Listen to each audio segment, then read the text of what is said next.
ये basic block diagram है induction heating का कि हमने पावर सप्लाई अप्लाई किया, जिस ऑब्जेक्ट को हमें हीट कराना है, जिस ऑब्जेक्ट को हमें गर्म करना है, उस ऑब्जेक्ट पर हमने कॉइल को वाउंड किया, मतलब कॉइल को लपेटा। उसके बाद हमने सप्लाई अप्लाई किया। जैसे ही हम सप्लाई अप्लाई करेंगे तो यहाँ पर ये जो कॉइल है इसमें करंट फ्लो होना स्टार्ट हो जाएगा, क्योंकि हमने सप्लाई अप्लाई किया। सप्लाई कैसा है, अल्टरनेटिंग नेचर का है। करंट जो इंड्यूस्ड होगा, जो करंट फ्लो होगा इसमें, वो भी अल्टरनेटिंग नेचर का होगा। तो इस करंट की वजह से जो फ्लक्स जनरेट होगा इस कॉइल के अक्रॉस, तो जो फ्लक्स कैसा होगा वो भी हमारा अल्टरनेटिंग नेचर का ही होगा। फ्लक्स कैसा होगा, अल्टरनेटिंग नेचर का होगा। तो चेंज इन फ्लक्स हमें क्या देता है, चेंज इन फ्लक्स हमें ईएमएफ देता है, क्योंकि फैराडे लॉ के अकॉर्डिंग हम जानते हैं कि जैसे ही हमारा फ्लक्स में चेंजमेंट होगा, मतलब d∅/dt, हमें एक ईएमएफ मिल जाएगा। मतलब कि ये जो हमारा कंडक्टर है या फिर ये जो वर्क पीस है, जो ऑब्जेक्ट है, इस पर हमारा ईएमएफ या फिर हम कह सकते हैं कि एक वोल्टेज इंड्यूस्ड हो जाएगा। इस इंड्यूस्ड वोल्टेज की वजह से ये जो कंडक्टर है, इस कंडक्टर में हमारा एक सर्कुलेटिंग करंट फ्लो होना स्टार्ट हो जाएगा। मतलब क्या है कि एडी करंट फ्लो होना स्टार्ट हो जाएगा।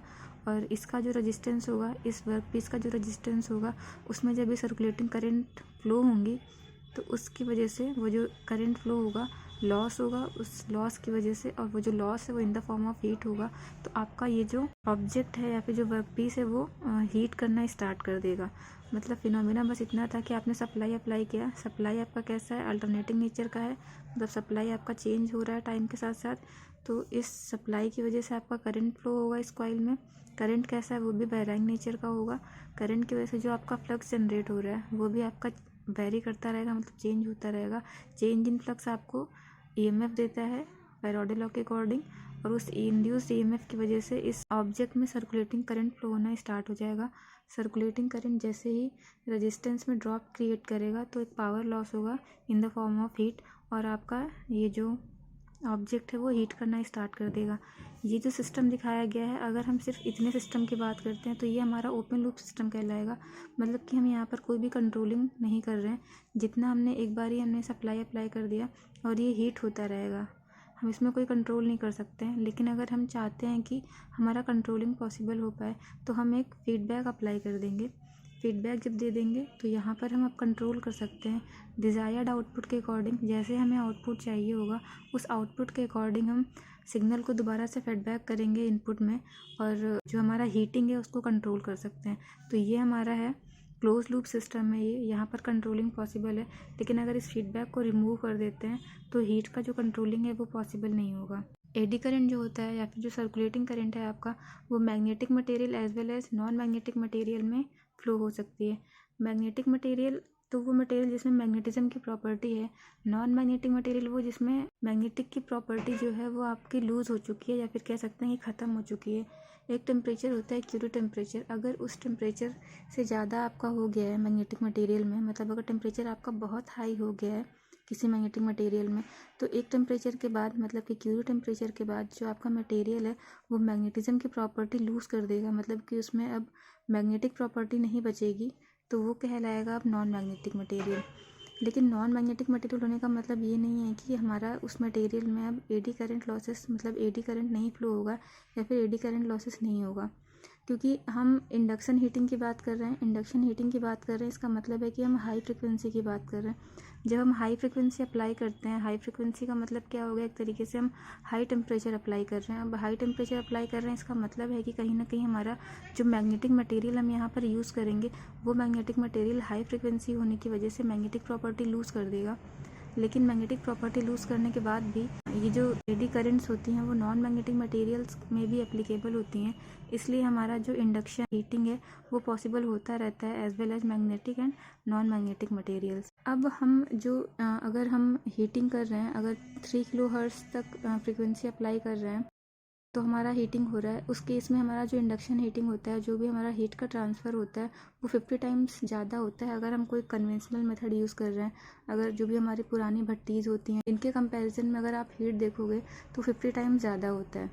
तो बेसिक फिनोमिना हमें यहाँ से समझ आ गया है कि हमें जिस भी ऑब्जेक्ट को हीट कराना है, उस ऑब्जेक्ट को हम क्या करें, कॉइल के अराउंड बाउंड कर दें, उस पर हम कॉइल बाउंड कर दें और एडी करंट जनरेट करें। एडी करंट जनरेट करेंगे तो जो आपका ऑब्जेक्ट होगा वो हीट करना स्टार्ट कर देगा। मतलब क्या है कि अगर आपका ये ऑब्जेक्ट है, इस ऑब्जेक्ट को अगर आपको हीट कराना है तो आप इस पर कॉइल अप्लाई कीजिए, मतलब कॉइल लपेटिए। कॉइल लपेटने के बाद आप इस पर एक हाई फ्रिक्वेंसी सिग्नल अप्लाई कीजिए। करंट फ्लो होगा, आपका फ्लक्स जनरेट होगा, ईएमएफ जनरेट होगा और सर्कुलेटिंग करंट फ्लो होना स्टार्ट हो जाएगा। तो अब आप देखिए, ये जो आपका कंडक्टर है इसमें जो फ्लक्स जनरेट हो रहा है, आपने फ्लक्स की बात की थी, क्या होता है B/A, मतलब कि B = phi होता है। तो जो हमारा फ्लक्स निकल के आएगा वो B/A निकल के आएगा। अब यहाँ से आप एक कॉन्सेप्ट देखिएगा कि यहाँ पर फ्लक्स क्या है। फ्लक्स जो है आपका, जैसे आपका कोई कंडक्टर है, ये आपका कंडक्टर, अगर आप इस कंडक्टर का यहाँ से अगर आप देखो, ये फ्रंट व्यू अगर आप इसका देखो तो कुछ ऐसा दिखेगा। ये सर्कुलर है तो ये आपका ऐसा है, मतलब ऐसा दिखेगा। तो यहाँ पर देखिएगा जो आपका फ्लक्स, यहाँ पर जो फ्लक्स जनरेट होगा, तो आपका जो फ्लक्स होगा वो कहाँ पर मैक्सिमम होगा, जहाँ पर आपका एरिया कम होगा। मतलब अगर आपका एरिया कहीं पर कम है तो वहाँ पर फ्लक्स आपको मैक्सिमम दिखेगा, और अगर एरिया जहाँ पर आपका ज़्यादा होगा वहाँ फ्लक्स कम होगा। तो अगर आप इस कंडक्टर की बात करते हो तो यहाँ पर अगर आप सेंटर पे देखते हो तो सेंटर पे आपको एरिया बहुत कम मिलेगा। जो सेंटर है आपका, यहाँ पर एरिया आपका कम रहेगा। तो यहाँ पर अगर एरिया कम है तो यहाँ पर देखिएगा सेंटर पे आपका फ्लक्स कैसा हो जाएगा, मैक्सिमम हो जाएगा। मतलब कि सेंटर पे आपको फ्लक्स मैक्सिमम मिल रहा है, लेकिन जैसे जैसे आप कंडक्टर की सरफेस पर मूव करोगे, मतलब इसका एरिया एक तरीके से कह रहे हैं आप कि आप बढ़ाते जा रहे हैं। मतलब कि आप सेंटर से अगर कंडक्टर की सरफेस पर मूव कर रहे हैं, यहाँ से यहाँ की ओर जा रहे हैं, तो देखिए आपका एरिया क्या है, बढ़ता जा रहा है। एरिया अगर आपका बढ़ता जा रहा है तो फ्लक्स आपका क्या होगा, रिड्यूस होता जाएगा। इसका मतलब है कि आपका एरिया जो है सेंटर पे कम है तो सेंटर पे आपका फ्लक्स मैक्सिमम रहेगा। मतलब कंडक्टर के सेंटर पे आपका फ्लक्स क्या रहेगा, मैक्सिमम रहेगा। लेकिन अगर आप कंडक्टर की सरफेस पे बात करो, कंडक्टर की सरफेस पे अगर आप बात करते हैं तो कंडक्टर की सरफेस पे आपका फ्लक्स मिनिमम रहता है। अब यहाँ से आप देखिएगा कि रेजिस्टेंस और एरिया का क्या रिलेशन होता है। R होता है ρL/A। मतलब कि एरिया और रेजिस्टेंस क्या है, एक दूसरे के इन्वर्सली प्रोपोर्शनल है। तो यहाँ से अगर आपका एरिया क्या है, कम हो रहा है, एरिया अगर कम होता है तो आपका रेजिस्टेंस क्या है, वो मैक्सिमम हो जाएगा। अब रेजिस्टेंस अगर आपका मैक्सिमम होता है तो करंट और रेजिस्टेंस का क्या रिलेशन निकल के आता है, I = V/R निकलता है। तो रेजिस्टेंस अगर आपका मैक्सिमम हो रहा है तो करंट आपका क्या हो जाएगा, मिनिमम हो जाएगा। तो अब आप देखिएगा कि अगर कंडक्टर है, ये कंडक्टर के सेंटर पे अगर हम बात करते हैं तो सेंटर पे एरिया कम है, सेंटर पे एरिया कम है, इसका मतलब है कि यहाँ पर फ्लक्स ज़्यादा होगा। और यहाँ अगर फ्लक्स ज़्यादा है, मतलब कि यहाँ पर अगर एरिया आपका कम है तो रेजिस्टेंस, सेंटर पे आपका रेजिस्टेंस कैसा रहेगा, मैक्सिमम रहेगा। लेकिन सेंटर पे रेजिस्टेंस मैक्सिमम होने की वजह से यहाँ पर करंट ज़ीरो रहेगा, मतलब करंट मिनिमम रहेगा। तो कंडक्टर के सेंटर पे आपको करंट मिनिमम मिलता है, लेकिन जैसे ही आप सरफेस पे बात करते हैं तो सरफेस पे आपका एरिया कैसा है, मैक्सिमम है। सरफेस पर जब एरिया मैक्सिमम है तो फ्लक्स कैसा है, यहाँ पर मिनिमम हो जाएगा। और एरिया मैक्सिमम होने की वजह से यहाँ का जो रेजिस्टेंस होगा वो क्या हो जाएगा, मिनिमम हो जाएगा। अब रेजिस्टेंस अगर मिनिमम हो रहा है तो आपका सरफेस पे जो करंट है वो क्या हो जाएगी, मैक्सिमम हो जाएगा। मतलब कि अगर आपका एरिया यहाँ पर सरफेस पे अगर हम बात कर रहे हैं, सरफेस पे एरिया कैसा है, मैक्सिमम है, तो रेजिस्टेंस सरफेस पर कैसा हो जाएगा, मिनिमम हो जाएगा। और अगर रेजिस्टेंस मिनिमम हो रहा है तो करंट आपका क्या हो जाएगा, मैक्सिमम हो जाएगा। इसका मतलब हम कह सकते हैं कि आपका हाई फ्रिक्वेंसी के केस में आपका जो करंट है कंडक्टर के सरफेस पर फ्लो हो रहा है। मतलब कि मैक्सिमम करंट आपको कहाँ मिल रहा है, सरफेस पर मिल रहा है। और यहाँ पर आपको सेंटर पे, कंडक्टर के सेंटर पे आपको करंट नहीं मिल रहा है। दैट मीन्स कि आप कह सकते हो कि अगर एक कंडक्टर आप ले रहे हो, उस कंडक्टर के सेंटर पे आपको करंट ज़ीरो मिल रहा है, मतलब कि उसको आप ओपन सर्किट बोल सकते हो। सपोज अगर आपका ये पेन क्या है, ये कंडक्टर है, तो इस पर आप देख रहे होगे कि यहाँ पर बीच में आप एक होल देख पा रहे होगे। तो ये देखिए यहाँ पर जो होल है, एक तरीके से आप कह सकते हो कि यहाँ पर आपका एरिया कैसा है, यहाँ पर आपका एरिया कम है, वो सेंटर है ये, तो सेंटर पे आपका एरिया कम है। और यहीं पर आपका करंट क्या है, सेंटर पे आपका करंट आपका मिनिमम है। तो आप इसको क्या कह सकते हो, ओपन सर्किट कह सकते हो। तो यहाँ पर क्या होगा आपका, तो अगर आप एक सॉलिड कंडक्टर की बात करते हो, सपोज ये आपका सॉलिड कंडक्टर है, अगर इसको आप इमेजिन कीजिए कि आपका सॉलिड कंडक्टर है, तो सॉलिड कंडक्टर के केस में आपका जो यहाँ पर जो करंट होगा, मतलब सॉलिड कंडक्टर के केस में जो इनसाइड सेंटर पे जो आपका करंट होगा वो आपका ज़ीरो रहेगा। तो आप उसको बोल सकते हो कि जो आपका सॉलिड कंडक्टर है सेंटर पे वो हॉलो कंडक्टर की तरह बिहेव करेगा, मतलब वहाँ पर कोई करंट फ्लो नहीं होगा। आप यहाँ पर देख ही पा रहे हो कि ये क्या है, यहाँ पर होल है, तो यहाँ पर आपका करंट मिनिमम है, सेंटर पे आपका करंट मिनिमम है। तो एक जो सॉलिड कंडक्टर है वो एक तरीके से एक्ट कर सकता है हॉलो कंडक्टर की तरह in the case of high frequency आप अप्लाई कर रहे हो। और सरफेस पे आपका, क्योंकि सेंटर पे तो करंट आपका ज़ीरो हो गया है, लेकिन सरफेस पर ये जो आपका सरफेस है, इस सरफेस पे आपका करंट फ्लो होगा, पूरा का पूरा जो करंट आपका फ्लो होगा वो इसी सरफेस पर फ्लो होगा। तो आप कह सकते हो कि सरफेस पर जो सॉलिड कंडक्टर है, सॉलिड कंडक्टर की सरफेस पर करंट मैक्सिमम होता है और सेंटर पे करंट आपका ज़ीरो होता है।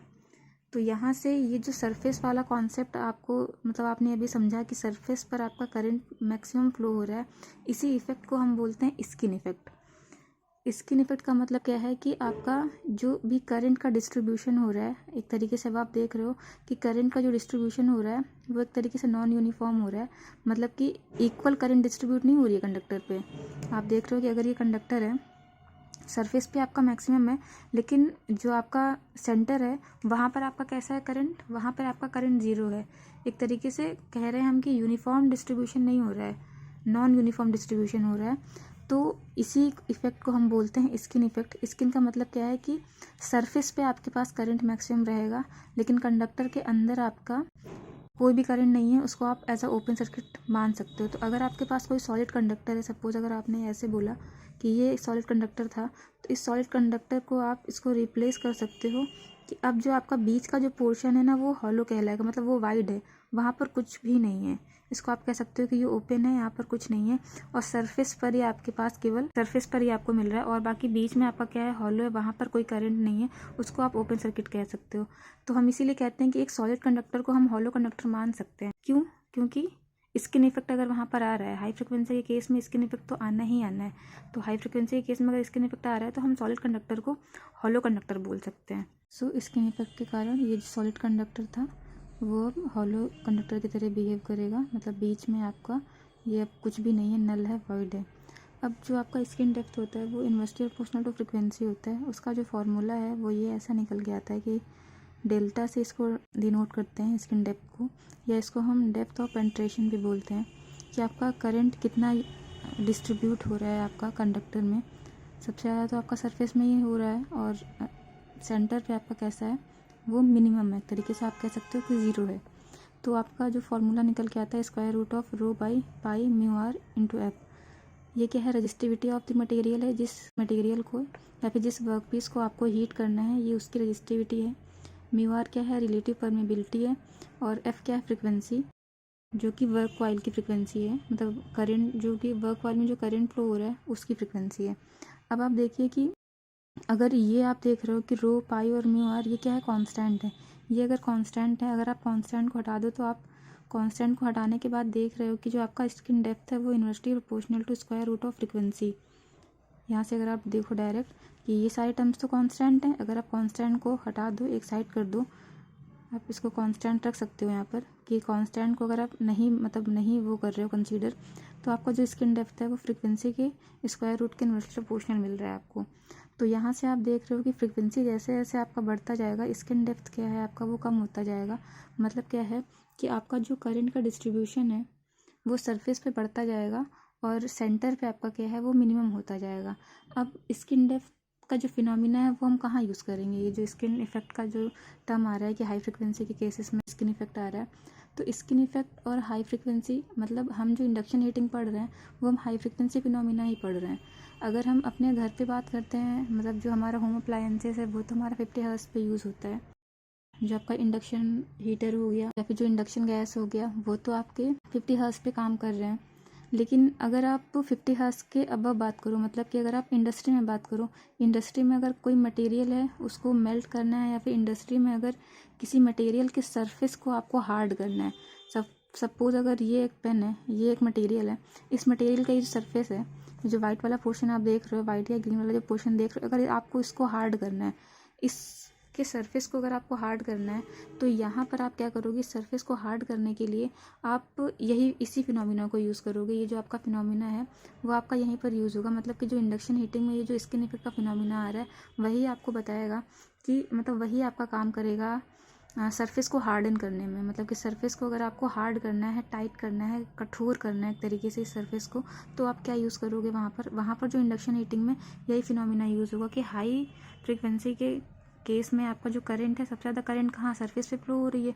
करंट सरफेस पर अगर फ्लो हो रही है तो जो सबसे ज़्यादा लॉसेस होंगे वो सरफेस पर ही होंगे, और सबसे ज़्यादा अगर लॉस सरफेस पर हो रहे हैं इसका मतलब क्या है कि आपका जो हीट है, क्योंकि जो लॉसेस होंगे वो in the form of heat होंगे, तो यहाँ पर जो आपका सरफेस है वही हीट करेगा, क्योंकि अंदर तो आपका कोई करंट फ्लो हो नहीं रहा है। इनसाइड द कंडक्टर, मतलब कि ये जो आपका कंडक्टर है, कंडक्टर के इनसाइड पर आपका कोई करंट फ्लो नहीं हो रहा है, यहाँ पर अंदर आपका कोई करंट फ्लो नहीं हो रहा है, तो अंदर पे तो आपका कोई इफेक्ट आएगा नहीं हीट का, मतलब अंदर तो हीटिंग का कोई इफेक्ट रहेगा नहीं। सरफेस को ही आपको हार्ड करना है, और जो सबसे ज़्यादा करंट फ्लो हो रही है वो सरफेस पे फ्लो हो रही है, तो सबसे ज़्यादा जो लॉसेस होंगे वो कहाँ होंगे, सरफेस पर होंगे। जब सबसे ज़्यादा लॉस सरफेस पर होंगे इसका मतलब क्या है कि जो हीट होगा आपका वो आपका सरफेस ही होगा, सबसे ज़्यादा जो हीटिंग होगा वो आपका सरफेस पर होगा।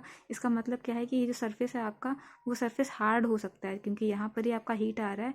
तो अगर आपको इस सरफेस को हार्ड करना है, ये आपका मटेरियल है, इसको अगर आपको हार्ड करना है तो आप वहाँ पर सिंपल इस फिनोमिना का यूज़ कीजिए, यहाँ पर आपका सरफेस हार्ड हो जाएगा। तो ये था आपका स्किन इफेक्ट। स्किन इफेक्ट का भी यूज़ होता है आपका हाई फ्रिक्वेंसी के केसेस में, क्योंकि इंडक्शन हीटिंग की बात करें इसका मतलब है कि हम हाई फ्रिक्वेंसी पर जाएंगे। अगर हम 50 हर्ट्ज से ज़्यादा की बात करते हैं, अगर 1 मेगाहर्ट्ज या फिर इससे ज़्यादा की बात करते हैं, मोस्टली 1 मेगाहर्ट्ज तो हमारा इंडस्ट्री में यूज़ होता है। तो जहाँ पर हमें इंडस्ट्री में काम चाहिए द सरफेस को हार्ड करने के लिए, तो वहाँ पर हमारा स्किन इफेक्ट यूज़ होगा, मतलब यही फिनोमिना यूज़ होगा हीटिंग के लिए, इंडक्शन हीटिंग के केस में।